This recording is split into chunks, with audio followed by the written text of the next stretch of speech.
जय हिंद। आपने basic promo movie में काफ़ी सबकों का इंट्रोडक्शन लिया। इस एडवांस मूवी में हम पूरा पैकेज में आने वाले सब सब्जेक्ट का थोड़ा थोड़ा परिचय देंगे।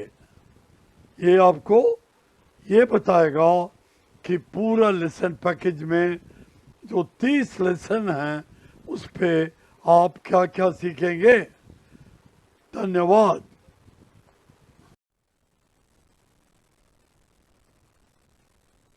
लेसन 8। इस लेसन में हम डायरेक्शंस और डिग्रीज के बारे में पढ़ेंगे। कई तरह की दिशाएं यानी डायरेक्शंस होते हैं और इन्हें भिन्न डिग्रीज में बांटा जाता है।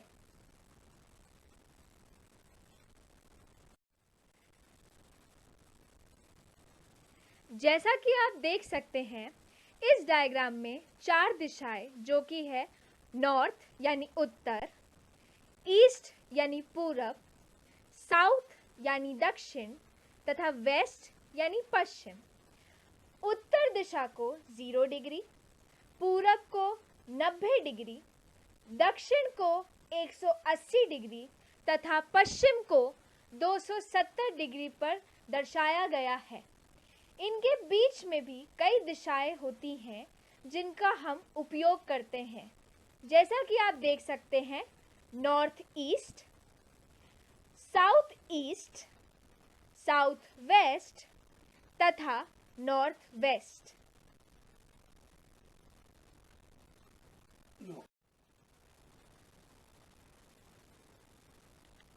साथ ही मैं मिस्टर कंपस हूं।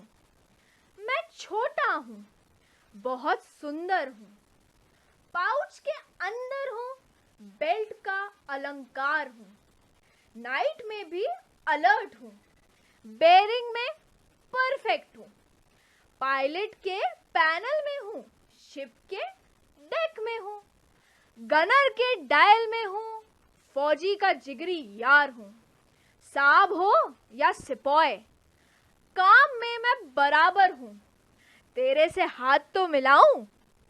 हाँ यार, व्हाई नॉट।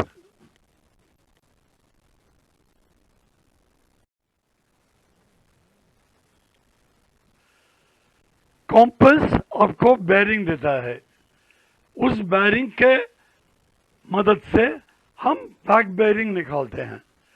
अब बेरिंग क्या है, बैक बेरिंग क्या है, ये आप बहुत विस्तार में सीखेंगे क्योंकि ये आपके लिए अनिवार्य है और आपको रोजाना काम आएगा। बेयरिंग और बैक बेयरिंग की जरूरत। हर एक फौजी को कंपास की मदद से जमीन में बेयरिंग पढ़ना और सर्विस प्रोट्रैक्टर की मदद से मैप से बेयरिंग निकालना मालूम होना बहुत ही जरूरी है। किसी भी मैप की रीडिंग करने के लिए कंपास से की मदद से एक फौजी को बेयरिंग पढ़ना और उससे बैक बेयरिंग निकालना बहुत जरूरी है।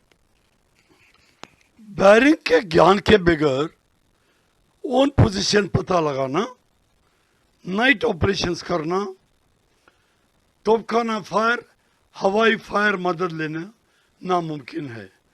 बेरिंग हमारे लिए फायर सपोर्ट का अनिवार्य हिस्सा है।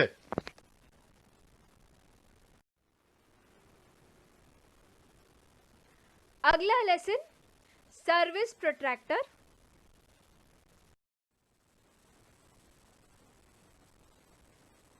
सर्विस प्रोट्रैक्टर क्या होता है हो?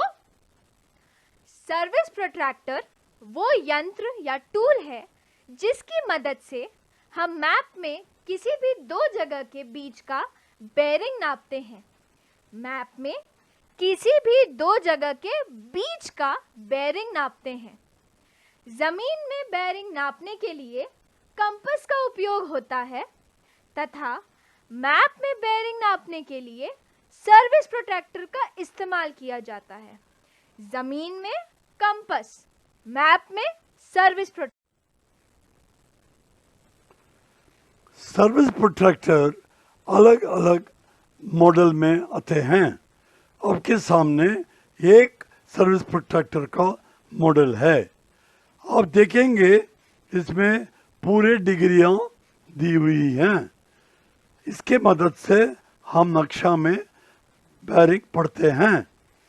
इसके साथ साथ इसमें बैक बैरिंग भी दिया हुआ है, जिसके मदद से हम बैक बैरिंग हिसाब कर सकते हैं।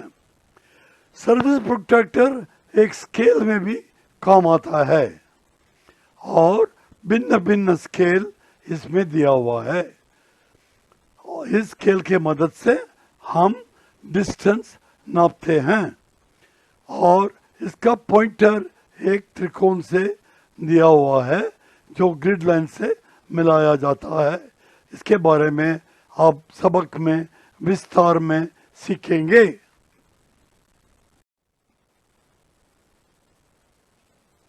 एक अच्छे रिलीफ चित्र की विशेषता। पहला, मैप इलाके की सही ऊंचाई बता दे। दूसरा, इलाके की ढलान सही दिखा दे। तीसरा, इलाके में डिस्टेंस सही दिखाए। तो याद रखें, पहला ऊंचाई, दूसरा ढलान, तीसरा डिस्टेंस।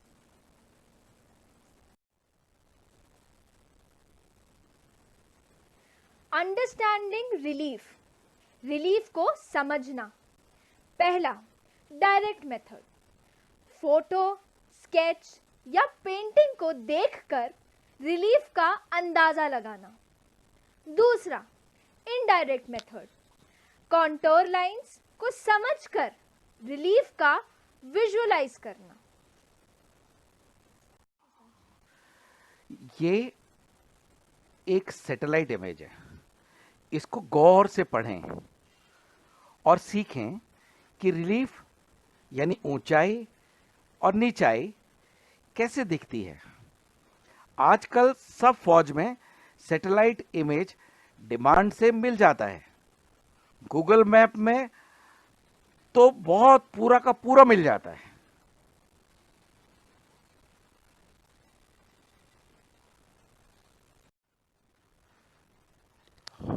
हैशर्स सीखने के लिए पहले कदम में इस चीज का अभ्यास करिए। देखिए कि ये ऊंचाई हैशर्स की मदद से दिखाई गई हैं दोनों तरफ, और हैशर्स ऊपर से ऊंचा यानी मोटा, ऊंचाई की तरफ से मोटा और नीचे की तरफ पतला होता है, यानी ये चढ़ाई है। सीखने के लिए इस मैप को हमने एनलार्ज किया है। वास्तविक मैप और हैशर्स इससे छोटे होते हैं।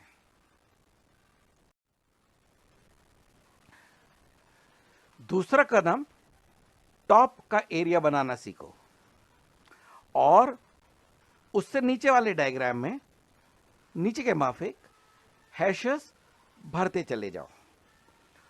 ऊपर वाले डायग्राम में अगर आप देखो तो टॉप ऐसे दिखाया जाता है, ऐसे। और अगर इसी को नीचे वाले डायग्राम में आप देखो तो हैशर्स की मदद से ये हाइट्स दिखाई जाती हैं। हैशर्स ऊपर से मोटे और नीचे से पतले होते हैं। इस तरह से वो चढ़ाई को इंडिकेट करते हैं। तीसरा कदम, ज्यादा मुश्किल एरिया का अभ्यास करने का है। नीचे वाले नक्शे को देखते ही से आपकी समझ में आ जाएगा कि इस इलाके में हैशर्स की मदद से स्लोप कैसे दिखाए जा रहे हैं, कहां पर ऊंचाई है और कहां पर नीचाई।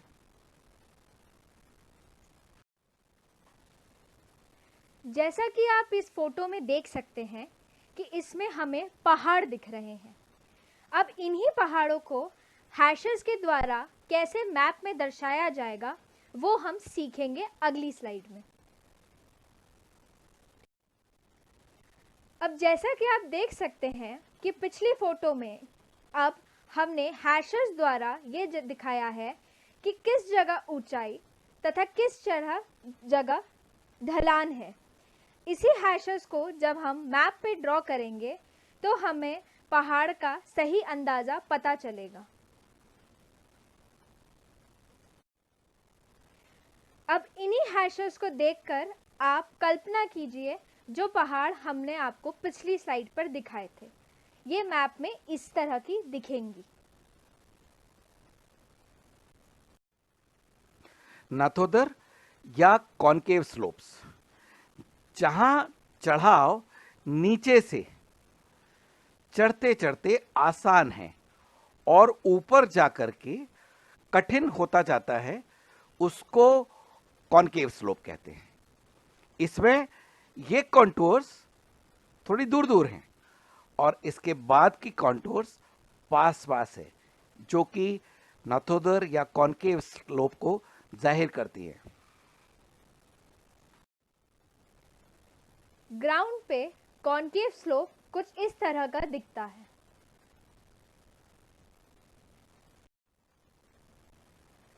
उन्नाथोदर या कॉन्वेक्स स्लोप्स चढ़ते समय पहले कठिन और बाद में आसान होते हैं। कॉनकेव का उल्टा है, जहां पहले आसान और बाद में कठिन होते हैं। जैसा कि आप देख सकते हैं, ये चढ़ाई यहाँ पर कठिन तथा यहाँ पर आसान नजर आती है।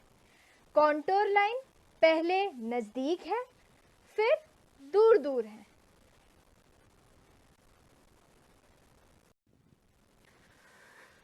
कॉन्वेक्स स्लोप, जो कि शुरू में मुश्किल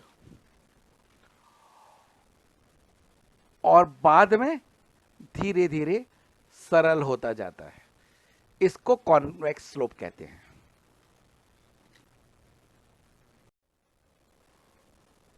अगला लेसन इंटरविजिबिलिटी, अंतर्दृश्यता। इंटरविजिबिलिटी मीनिंग एक स्थान से दूसरा स्थान दिखाई देना या नजरी मिलाप होना।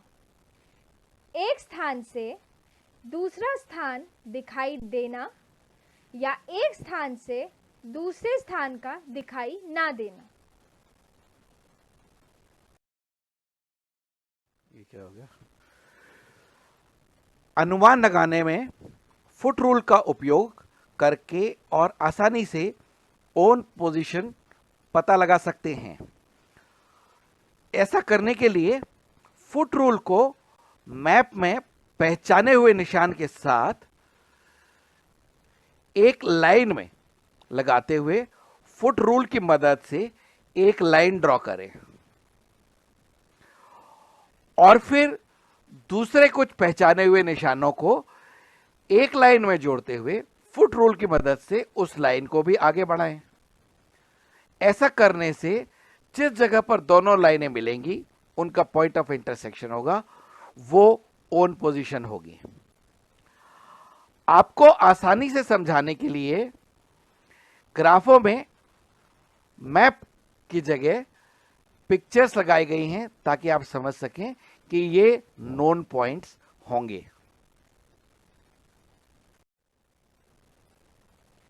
अगला lesson marching by day and night and range guard. Necessity, आवश्यकताएं।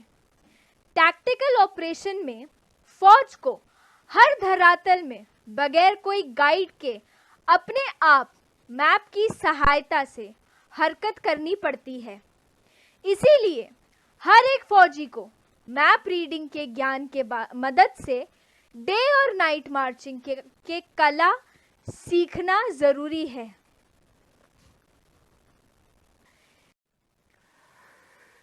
डे मार्च और नाइट मार्च के लिए आपको इलाके अलग अलग तरीके से दिखाई देते हैं।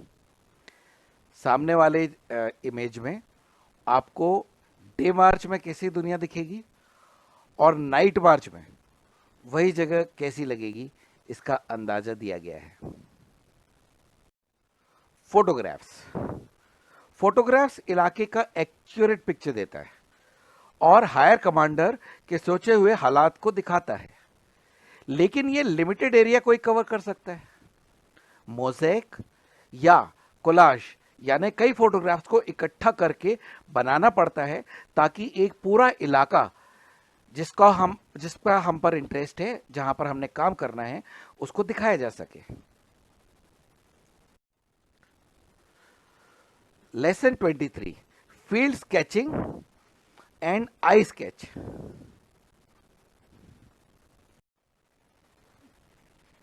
किसी जमीनी इलाके को अपने फैसले किए हुए स्केल में कन्वेंशनल साइन के साथ, मैप के मदद या बगैर मैप के, पेंसिल से बनाया हुआ पेपर ड्राइंग को फील्ड स्केच कहते हैं।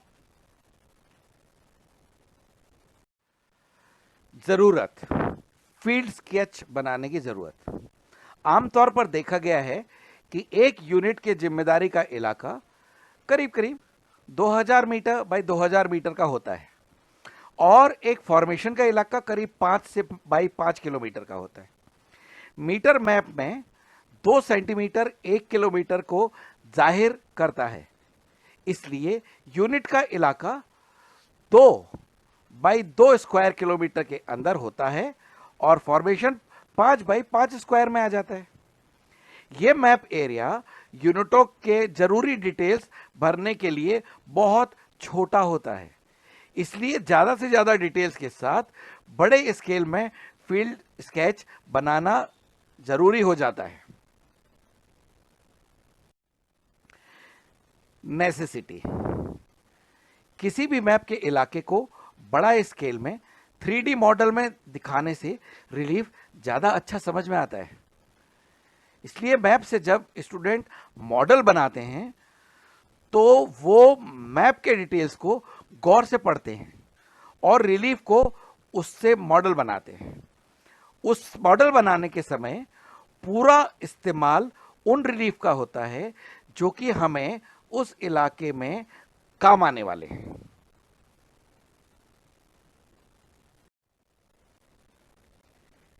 जैसा कि आप देख सकते हैं, सैटेलाइट्स अर्थ के आसपास घूम रही हैं। इन किसी भी 3 सैटेलाइट्स के इंटरसेक्शन पॉइंट का इस्तेमाल करके हम अपने ओन पोजीशन का पता lगा सकते हैं और यही सिस्टम जीपीएस में इस्तेमाल होता है।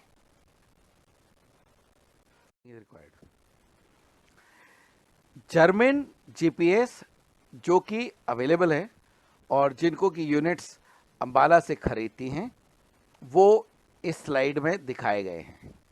ये उनके अलग अलग मॉडल हैं जो कि अवेलेबल रहते हैं। अंबाला के स्टोर्स का नाम और नंबर स्लाइड में दिखाया गया है। एयर फोटो इंटरप्रिटेशन के लिए इंस्ट्रक्शंस। एक एयर फोटो बिल्कुल ऊपर से टॉप से वर्टिकली लिया गया एयर फोटो होता है जो कि बिल्कुल नक्शे के माफिक होता है, लेकिन उसमें ग्राउंड की लाइट्स, रोड्स, सीधी सीधी लाइनें, रेलवे लाइन वगैरह बिल्कुल स्पष्ट नजर आती हैं। इसी एयर फोटो को अब आप अगले इमेज में ऐसे देखेंगे जो कि हमने उस इलाके का ग्राउंड फोटो लिया हुआ है। ये पिछले एयर फोटो वाले स्लाइड के इलाके का ही ग्राउंड फोटो है।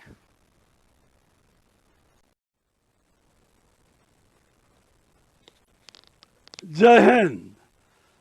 मैं colonel Atul Mishra, instructor gunnery, जिन्होंने हमें इस मुश्किल प्रोमो के लिए वॉइस दिया, उनको धन्यवाद देना चाहता हूं। उसके साथ मेरे grand daughter doctor Appu Verma, जो इसके लिए बहुत सीख के वॉइस दिए हैं, उनको भी मेरा दिल से धन्यवाद।